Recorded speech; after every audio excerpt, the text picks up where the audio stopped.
Welcome to Live to Story podcast with guest Hope Reger, creator and founder of Grief to Hope.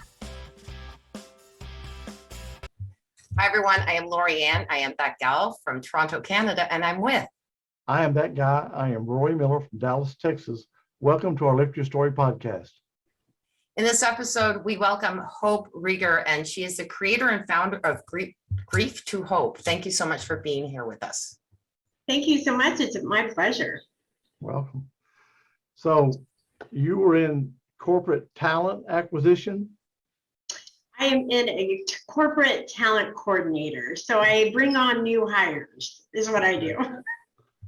So, okay. And then you went from there to start Grief to Hope. If you don't mind, can you tell us a little bit about that, how that came about? Yeah, absolutely. I'm still working my day job, so I haven't quit that talent coordinator job yet.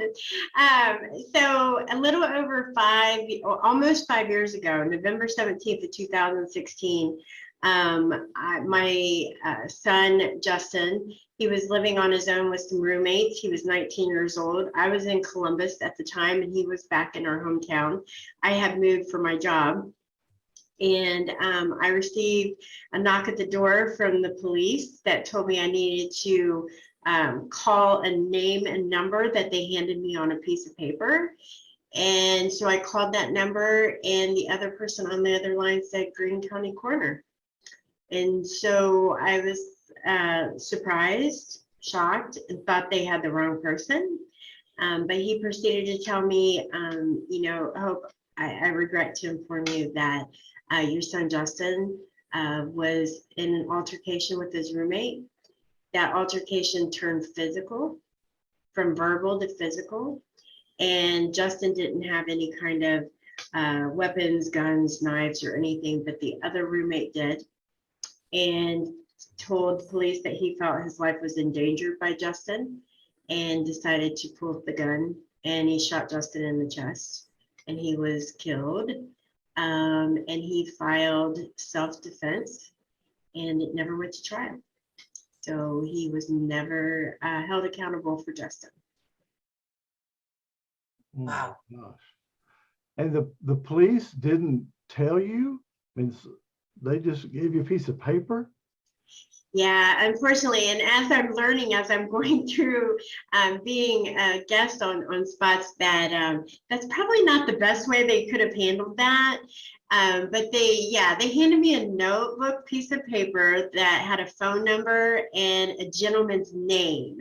Didn't have, such and such Greene County Coroner or such and such. And I even asked them, I said, what was this? Do you know what this is about? And they confirmed who I was. They wanted to make sure I was Justin's mom. They wanted to make sure, I was who I said I was. And they simply said no, they had no idea what it was about and for me to call. So when I called that number and that answer, you can imagine, because as a mother, you think if it was something serious, they would have told me, right? Yeah. So yeah, that's how I found out, unfortunately. But I will give the coroner, after it had happened and I rushed home, I lived about 2 hours away. He did come to I have an older son. He came to his home and talked to me and was he felt really, really bad about how it was handled. So.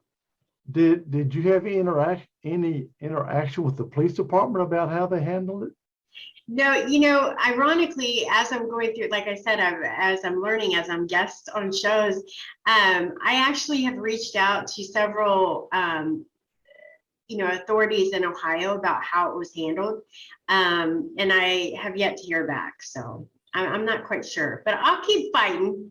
I'll keep fighting that this doesn't happen to somebody else. Well, the reason I say that, because I watch a lot of crime TV and stuff, and they always say, the police always say, that's the hardest thing to do is make a death notification. But they do. They go up there, Mrs. Jones, I'm sorry to inform you, blah. But I've never seen them give a piece of paper, hey, call this number when you have a minute, Wow. Yeah, I think it was, they got the lucky straw that night. I don't know. I don't know what happened and how they didn't have to do that. But yeah, it was handled pretty badly. So that led you into Grief to Hope. Can you tell me about that? Yeah, absolutely. Once it happened and I had to go through the courts and I remember a few months after, I mean, he was actually arrested that evening and was arrested for murder. He bonded out with his parents' help, and then he got a lawyer, got an attorney. They actually went to the grand jury, which, as most people know, you go to a grand jury to say, is there enough evidence to indict this person for murder? And so it didn't even make it past grand jury. They felt like his life was in danger because Justin and him were physically fighting, and he was up against a wall, and he said he had no exit. So because of that testimony, and there was another person in the house at that time, collaborated with his story. So that's how the self-defense sort of played a part in it. As a mother, you can imagine the anger and frustration and resentment and revenge feelings that I had towards this person that took my son that had his whole life ahead of him. And, you know, over an argument or fight, and to this day, I don't even know what the fight was about. I have no idea. But I had to, at that moment, I realized I had two choices. I could either sit in my bed and cry and have these anger and negative thoughts and all this revengeful feeling and cry, and everybody around me would have been okay with that because I lost my son, right? Everyone would have not, you know, challenged me, would have completely understood if that's the way that I wanted to live my life, is to be hateful and angry and mad and just throw it all away, right? And I couldn't do that. That wasn't hope. And I lost Justin, and I didn't want to lose hope. And that was one of the things literally I did not want to do. And so I started thinking, okay, I have to either turn this around or I'm going to let this drown me. And so what I decided was, instead of being a victim, I was going to be a survivor, and I was going to take that pain and put it into some kind of purpose. I didn't know what it was at that time. Trust me. But you know, you think, oh, I'm going to conquer the world, but you have the most inspirational person pushing you, which is your son, that you are now going to live for. And that's my thoughts in my head. And it's still to this day, I'm honoring my son. So how can I honor him? How can I live for him? How can I make his life meaningful? And that was my mission. And that took me out of that negative, you know, trust me, there's still days to this day, 5 years later, that I struggle with. But that got me out of bed every morning. That got me motivated. That got me inspired. And so I knew there was something out there. I didn't know what it was, like I said. And I thought, okay, I'll write a book, or I'll speak, or, you know, I'll do a blog or a podcast. I didn't know what I was going to do, but I was going to make it right. And I needed to do what I felt was my purpose, the way that I feel like God had led me into this path. And because of the courts, I think he was thinking, this is my way of thinking, I'm not going to put you in that for a year, 2 years to prolong your grief. I'm not going to force you to go through that trial. I'm going to release you from that pain and that anger and anguish.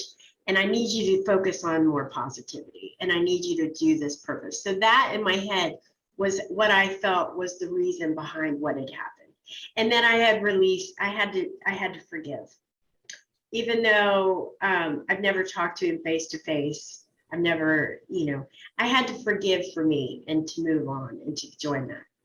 So all these emotions went on for several years, and I tried to find what my purpose was, and I volunteered, and I did a lot of things for charities, and I felt like that was my, you know, way of living. I did some grief support groups, Christian-based groups that I attended to learn from them, to gain exposure. I wrote a little, and then I said, oh, I don't know if I can do this yet. And then COVID hit last year in June.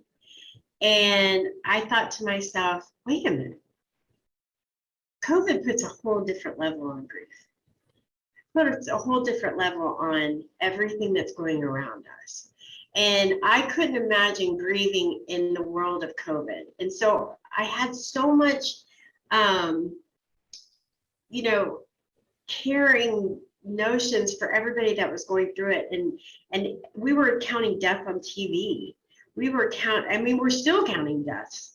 And I was putting myself into that position, like, what if this was Justin and I wasn't allowed to see him, or I wasn't allowed to have his funeral, or I wasn't allowed to, you know, be there with him when he was suffering. You know, there were so many different things. So I felt like with work, I was doing everything through Zoom like we're doing now. And I was like, that's it. I'll bring together people that are grieving in a virtual atmosphere that is very comforting. And we will do, you know, we'll just be there for each other. We'll support each other. We'll, you know, live for each other. And Grief to Hope, sort of that program sort of just blossomed out of that. And it's just been an incredible experience. Now, do you have a actual program, or is it, you do have an actual program? Yes, so Grief to Hope is a 7-week program. It's absolutely free. I don't charge for it. And we meet for 7 weeks. And the first week that we meet is sort of an introduction. So sort of like what I'm doing right here. I'm telling my story, the reason why, you know, I chose to develop Grief to Hope. And then 2 through 6 meeting, I spell out the word grief. And so we have main topics that we talk about. So we all come together and we talk about, like, G for is gift of time. We talk about how time is a gift when you're grieving, but it can also be, you know, a negative where people think you should hurry up, get it over with, move on. But we also talk about how grief is like a heartbeat monitor. The longer the time flows, you have more of that. You have ups and downs, but you have more of a lag, you know, and how time sort of heals. Not time heals always, we don't like that statement, but sort of time sort of makes it, that lag time a little longer. And then we do R is for receive help, which is basically we talk about how do we receive help? How do we ask for help? We just put together a list of things of, instead of saying, how can I help? Or if you need anything, call me. And that's on the website. It's just basically, we thought of, I want you to invite me to his grave. I want you to you know, ask me to take him, you know, to visit the grave, or I want to pick you up and drive you to the funeral service versus you having to drive. Just little things that people would never consider. We put together a plan for that. That was awesome. And then I is for inspire, which is exactly what happened to me. I had to find something that inspired me to get out of bed. So we talk about, you know, what inspires you, whether it's your family, your career, your job. And then E is expectations. And we talk about what people expect of us and then what we expect of others. And sometimes we have those expectations that things are going to go back to normal, but we're not going back to normal, and how that we expect people to not go back to normal too. And that's not the case. The world doesn't evolve around us, right? So we talk about that. And then F is for feel everything. And that is the best one that I have. It's turned into my favorite. It's sort of like a tribute. So we do sort of like show and tell. We say their name. We you know, provide them time, show us pictures, tell us stories. It's just feeling that love and getting their name out so we can all share in that. And then to hope is the last one. And to hope is just, what's your next steps? What do you want to do? What do you want to do? Where do you want to go? And it could be, I want to go through his stuff, or I want to donate, or I want to go to the grave and be able to walk up to the grave, or I want to, you know, ask somebody to help me with, you know, packing his stuff, or whatever that is. It's just moving that next step and just moving forward. And then we take a little break, and then we come back 7 weeks and we do it all over again. And you can come back, you can join in between sessions. It's completely open. We do not say that there's severity of grief. My grief is no different than your grief of your mother or your spouse or, grandma that lived a very long life, but you still are grieving. None of that matters. And we just have a respect level of, everybody's thoughts and religions and feelings and that kind of thing. So it's very open forum. So it's a wonderful thing, and it's turned into, we started our 4th session. We're on expectations actually tomorrow night. So we're in the midst of our 7-week program right now. That's wonderful. It's really good to have that support, because I know that grieving is not, I saw this one actually put on Facebook because I thought it was really interesting, probably the best way to describe it, and I won't do it exactly right, but they say that, sort of like time heals all. And it was showing that, the jar and this ball in the center of it, but it says it's really not that. It says you grow around your grief. Yeah. And I just love it. I don't think that there was any illustration I've ever seen that described it better. And when I send it to people that I know have lost somebody, they go, wow, that's spot on. Because the grief does not diminish, but you grow around it, is basically what it's saying. I'd love that. I'd Yeah. love that. Our group would absolutely love that. Yeah. I have to send it over to you. I'll send you the picture. But it Yeah. really is, I think it says it as best, because having had 2 sisters who lost children that they were 23 years old, each of them, both of them, one my youngest sister and then my second oldest sister, and watching that, I thought, wow, this is, it's exactly right.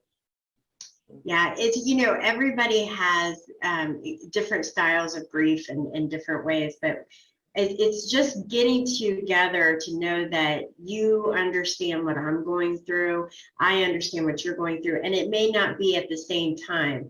That's one of the great things about the group, is we have people that may have lost somebody in 2013 or just last year, like mine, is in 2016. And so we're at different levels. And so we can understand where you're at if it just happens. And we also talk about, grief is so individualized. There is not one grief that is exactly like the other. And I think one of the things that we uncovered is that people think that they should grieve a certain way. And I felt that the same way. I was like, why am I not crying 24/7? Why do I still have any ounce of laughter in me? And feeling guilty about laughing. And I knew me as a person, I was always so positive and upbeat that I felt guilty when I laughed or something was said to me that was sort of a joke. And I thought, oh my gosh, I just lost my son. How could I laugh? And then it got to the point where, why wouldn't I laugh? My son would want me to laugh. And I think we hold this guilt over us that we cannot go on living because they didn't. But it's absolutely the opposite. We have to live because they didn't. It's interesting. I had my sister-in-law passed away, and my nephew was real close to her. And he even spoke at the funeral, which I just couldn't believe he was able to do. And I asked him, I said, he said, I've cried all my tears out. There's no tears left. I cried day and night for a week. There's just none left. Because like you're talking about grieving, and he just said, I cried all mine out. They're gone. I just can't anymore. It's ironic that you said that, because I spoke at my son's funeral. People were amazed. Yeah. And I said, I had to do that for me. I had to. It was, for me, it was almost like my final words, because I didn't get to say goodbye. So for me, it was my final words to my son. And even though it was in front of all these people, and it was very hard, trust me, and I'm sure, he felt the same way, but it was almost my way of saying goodbye. And to allow myself to say the things that I really would have wanted to say. Yeah. So I completely get it. People were amazed though. They were like, I can't believe you did that. I was like, I had to. It was important. It's interesting because the same thing happened with my sister, both her and her daughter's father. They divorced, but both of them went up there. They get along, and they both spoke. And I was also amazed. And you know, I think her husband got teary-eyed. She did not, but she says she doesn't even remember what she said. She just went up there. She says, I don't even remember. She was almost in this numb zone. My older sister, however, she could not speak. She couldn't do it. But she had there's two different segments too. Think about it. My older sister got to say goodbye to her son because he died of cancer. My youngest sister's daughter died of accidental overdose. So she didn't get to say goodbye. So interesting, the difference in those two as well. I think it all depends on, you know, the strength that you get. And I tell this to all my group, and they probably get sick of me saying it, but I say the amount of courage and strength that people that are grieved have, most people will never imagine in their lifetime. They are warriors. People that are grieving are warriors, and they're warriors every single day. And it's the moms that get up and pack lunches and make Christmas amazing for their other kids, even though they just want to crawl into bed because they've lost their you know, son or daughter or spouse. But they have to keep on living. And people ask me all the time, you know, I would have never been able to do it. I would have never been able to get out of bed or made it. And I tell people, you do it because it's the right thing to do, and it gives you the strength to keep moving forward, especially when you have inspiration and hope to honor them in a way that you keep on living. And so, you know, people just, they can't imagine that strength and courage, but it comes. It absolutely comes. You know, my childhood best friend passed away. And so I asked his son if I could say something to him. He goes, yeah, of course. And so my wife goes, what are you thinking about? You're not going to be able to do that. And I go, but how could I not do it? Right. You know, I mean, I you know, she says, there's no way. I said, well, I'll get through it. Anyway, I ended up doing his eulogy. Yeah. You know, Yeah. And it was hard. It was really hard, but it would have been worse for me not to have done it than it was for me to do it. You're exactly right. I remember sitting there trying to write down what I wanted. And I remember my oldest son saying, Mom, you don't have to do this. And I was like, I will regret it if I don't. Yeah. And so I don't care how awful it may sound or how bad I do up there, I'm doing it. And if I have to, you have to pick me up off the floor and drop me to the, you know, pews, I'll do it, whatever. But we had it in a church, but you know, it's just, you can't, and that's one of the things I say is like, I have version 1.0 and I have version Hope 2.0, and 2.0 came after that phone call. And I am more, you know, patient and forgiving and understanding and more in the moment, and do it because you may not get that second chance to do it. And you know, I took my kids to, or my son and my grandkids to Disney, and it was like the best trip, but I'll never do it again. It was the best trip. But you do it, and you know, you just keep moving forward, and you keep doing things that you just don't want to go, gosh, I wish I would have. Yeah, totally. I totally get that. Totally get it. Yeah. But, you know, it's just one of those things that you have one opportunity to do it. And no matter how hard it is, if you don't do it, it's gone forever. Yep. I do a quote, and my favorite quote is, if you want your life to change, you have to change your life. And so that's exactly it. If you want something different, you got to start acting different. You got to start doing something different. So I have a question in your group, because I know when Janet went through and lost her son to cancer, she also has a daughter. They were about 12 years apart. And do you address that side of it? Because her daughter said, did you love Ross more than me? Because during that grieving state, and I know that this is the truth also, I see it with my youngest sister and her son, not quite as bad, but there is that where the other children feel dismissed after the death of a sibling. Do you discuss that in your group? So absolutely. One of the participants, she feels like her daughter's just not, it happened in 2013, her brother committed suicide, and she feels like her daughter's just not accepting it. And so we talk about, you know, how you can sort of open up that.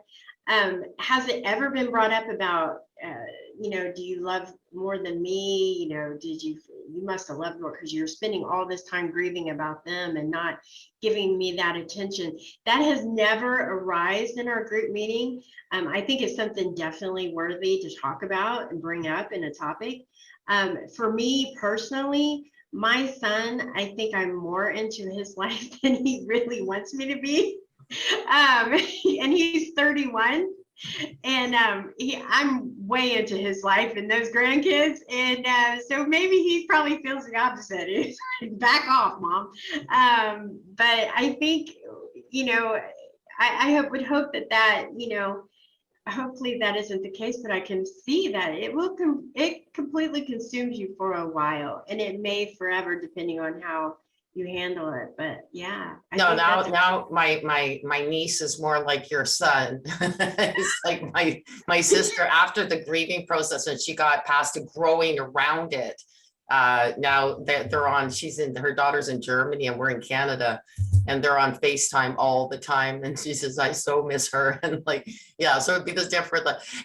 Janet got through that, but at the beginning, that's how Davina felt. I mean, she was quite young. I don't know, she was probably 13 or somewhere with that when her brother passed away. And I could see that because that grieving process takes so much out of the mother. You know, that's an amazing point, and we'll definitely have to bring that up. I think that's something that with expectations, we talk about how male and female have different expectations. People have different expectations of women and men. Like I would expect a man to get over it quicker than a woman. I don't know why that is, but those are the expectations. And especially if a man loses his wife, he's supposed to, you know, get back to, you know, business. But if a woman loses her husband, it's more forgiving if they, you know, if it's a longer grieving process. So there, we talk about that expectations, but we've never brought into fact about other children's expectations. So I think that would be a great kind of leeway to that. That's awesome. thank you. So Hope, how can our listeners reach out to you? Absolutely. I have a website. It's www.grief2hopesupport.com. Remember the support in there because there's, for whatever reason, another grief to hope, but it's www.grief2hopesupport.com. I'm on Facebook under Hope Reger. I am under Facebook on Grief to Hope. Instagram, Grief to Hope. And then LinkedIn, I'm on Hope Reger and Grief to Hope as well. So there's a million ways to get a hold of me. You can check out, I have variety of stuff where you can join up and do our newsletter. You can email me directly. If you have any questions regarding the groups, where they're at, how to get started. Like I said, they're completely free. We open these up. It's a family, very comfortable atmosphere. You know, bring your authentic self is what I tell people. If you want to cry the whole time, we're okay with that. There's tears and laughter, and they're both required in these Grief to Hope groups. I think it's important to allow yourself to feel all those emotions. So absolutely reach out to me if you have any questions. Sign up for the newsletter, or just right on the website or in Facebook. You can click on the link and just join us via Zoom. Wow. I love your name, by the way, and it works perfect with it, right? So Hope and Grief to Hope is beautiful. I love the way that they Well, I was gonna ask, but I decided not to. I was gonna say, now, is that really your name? That's your actual It name? is. It is my name, I promise. My mom picked it. I'm just living up to it. So that's all there is. Love it. Thank you so much for being here and sharing this. I know it's a very important topic to people out there who've lost somebody. So thank you. Yeah. Thank you so much for having me. Well, thank you for sharing. Absolutely. Absolutely. Really appreciate it. Okay. Thank you. Thank you. Bye-bye.